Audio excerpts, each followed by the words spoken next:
Highly contagious COVID-19 variant could become the dominant strain of the virus here in the U.S. later this year. We're talking about the Delta variant. It's been detected in at least 80 countries now, including the U.S., and it's spreading faster than others around the world. The Fox Medical team's Beth Gavin is joining us live right now to talk more about this. First of all, good to see you, Beth. How are you? And good to see you, Amy. I'm well. I hope you're well, too. We are good. Let's talk about the Delta variant, right? Because we've talked about other variants in the past. We talked about the British strain, and it was supposed to be really bad, and the Brazilian strain. And now we're talking about the Delta variant, which is the one that really had devastating effects on India. Right. And now we're seeing, Amy, we're seeing some of the effects on Britain and Portugal.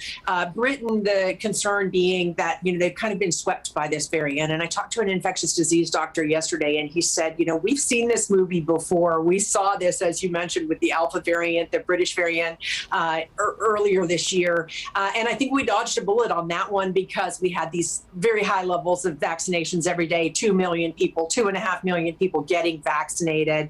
This time around in England, they're seeing a rise in infections and also a rise in hospitalizations in primarily unvaccinated younger people because, Amy, young adults were not eligible until this past week to start receiving the vaccine and the rollout there. So they're vulnerable. And what experts are saying is, look, if we have pockets of folks who are unvaccinated here in the U.S., we may also have issues because this Delta variant will almost certainly sweep through the United States after a few weeks after this, it sweeps through Britain. So, Beth, what about the vaccines and how protected are they against this particular variant? What do we know? I think that that's the good news in all of this, Amy, is that the vaccines that we have, the mRNA vaccines, seem to work very well against this particular variant. There was a study in England using the Pfizer-BioNTech vaccine, the mRNA vaccine, and they found it was 88% effective if you were fully vaccinated.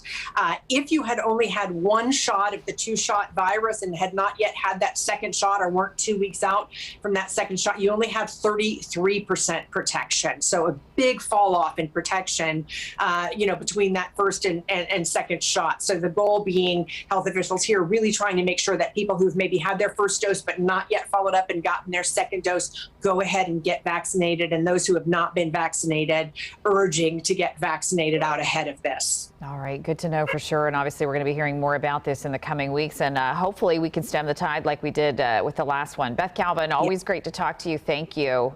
You too, Amy. Thank you. Take care. All right, let's talk weather right now because we had some serious thunder boomers around here yesterday.